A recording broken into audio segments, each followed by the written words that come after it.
Hello, people of YouTube. My name is Steve Gray, and thank you for watching. Today we are talking about Final Space Season 3, Episode 3, and a lot is going down in this episode. I know I'm getting this episode out late. Happy Easter if you celebrate Easter. That's why you're getting this review a little bit later tonight as opposed to earlier in the day, because time frames and so on and so forth.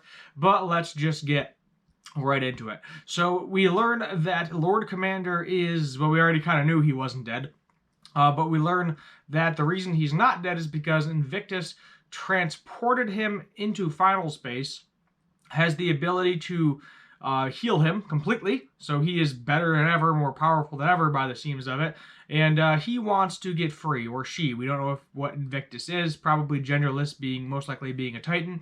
Invictus is probably the most powerful of the Titans if they are a Titan. We don't know.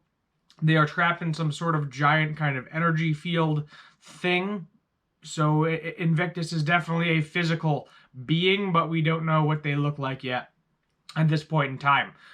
Their plan is to use Lord Commander in order to get Mooncake, so that way Mooncake can blast a bunch of energy in there in order for Invictus to absorb that energy and break free of the energy field and be good to go for the foreseeable future.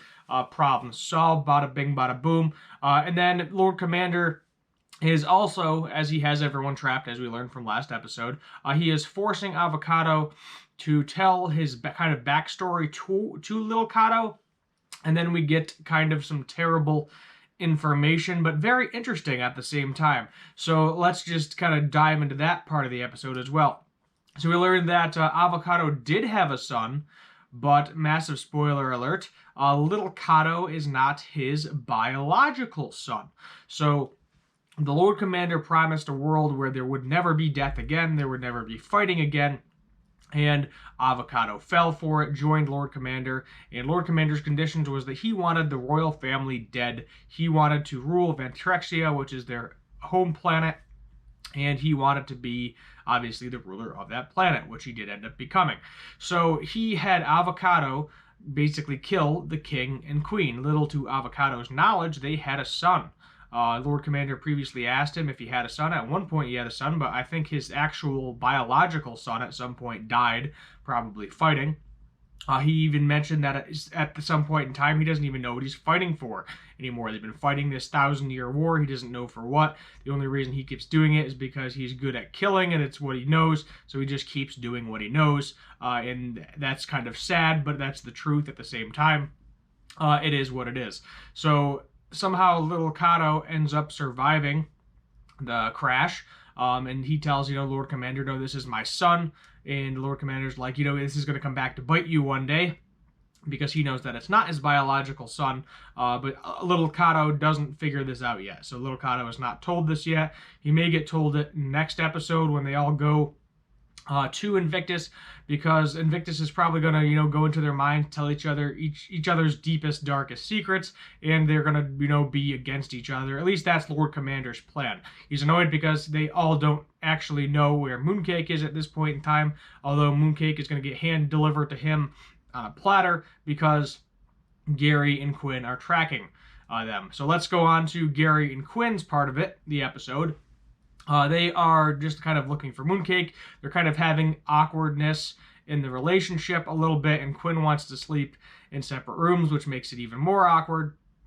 She kind of wants to tell Gary what's happening because she's been in final space so long.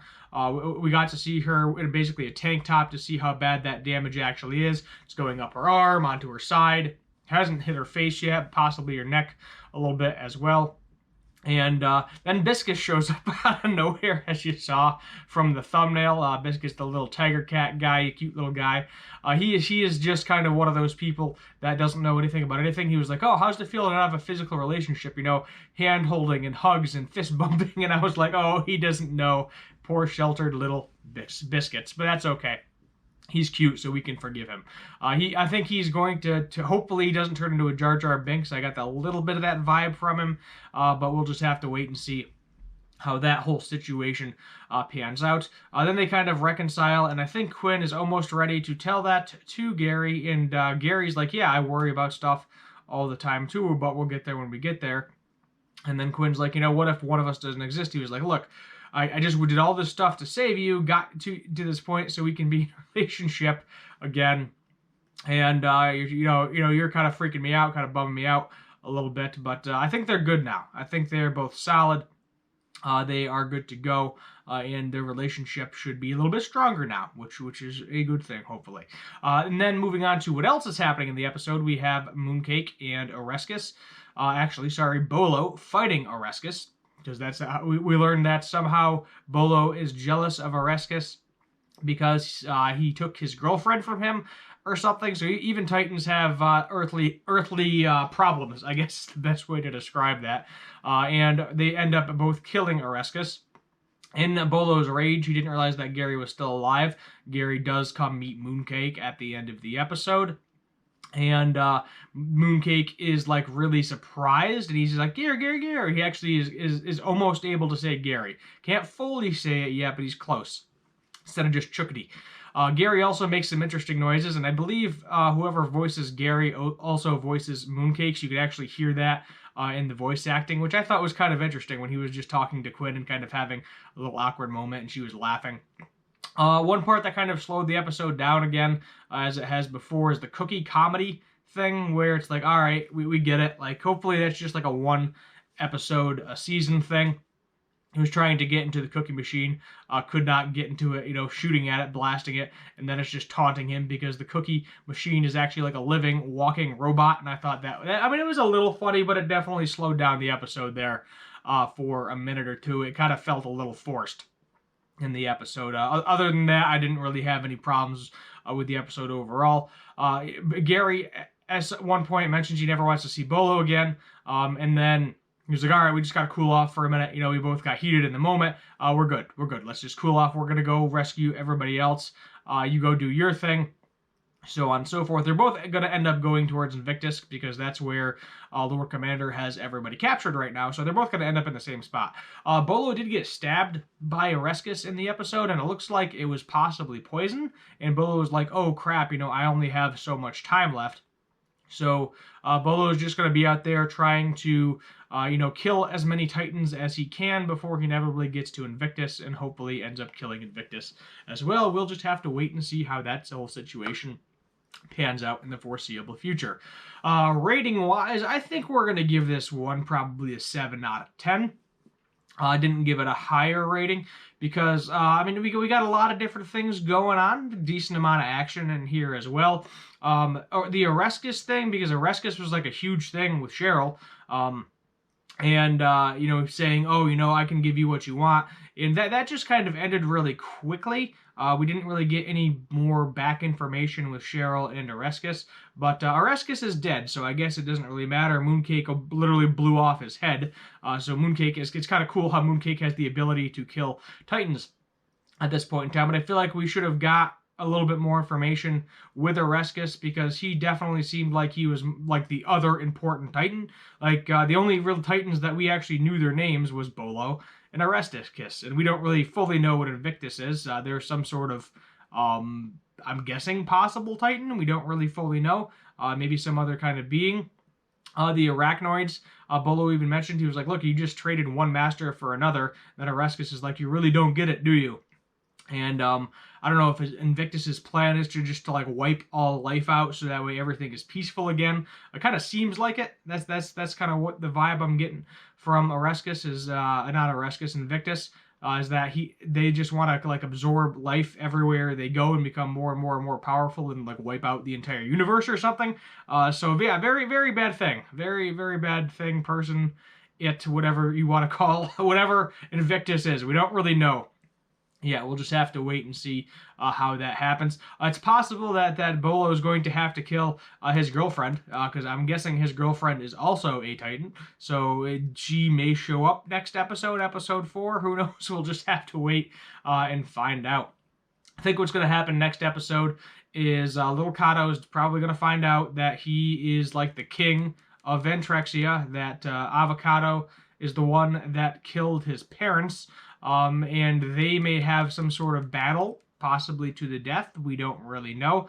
I think Ash and Fox, because they've been sitting in the background. Ash, Fox, and Cheryl have been sitting in the background for a while now. I think we're going to get a little bit more information on them. Probably we got to see Ash with one eye. I was thankful the animators didn't forget to not animate the one eye, which was kind of funny. I think her and Fox are going to end up fighting. Cheryl, I don't know what's going to happen with Cheryl. Maybe she'll have some sort of reconciliation about what she did with Orescus. I mean, that kind of already happened. We don't really know what else is going to happen with her character. Besides, it seems like it's heavily Quinn, Mooncake, Bolo right now, and then Avocato, Little Cato as well, Ash, Fox, and Cheryl. They definitely played a larger role in the second season, so I'm hoping that they get to see some time as well. I know we got Tribor and Quattro out there flying around doing who the heck knows what.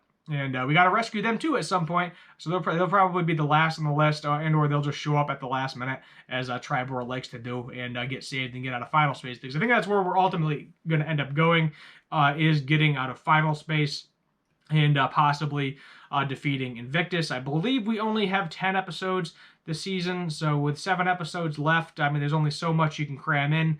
We do know that there is a season 4, and they have been working towards a season 4 / writing it, so we can look forward to that as well. Hopefully there's not as big a gap between season 3 and season 4 when that time comes. I think that's where we're going to end it today. My name is Steve Gray. Thank you for watching, and as always, hit that subscribe button, turn on that notification bell, leave a comment down below what you'd like me to do for future cartoon and anime related videos. Thank you for watching, and have a good one.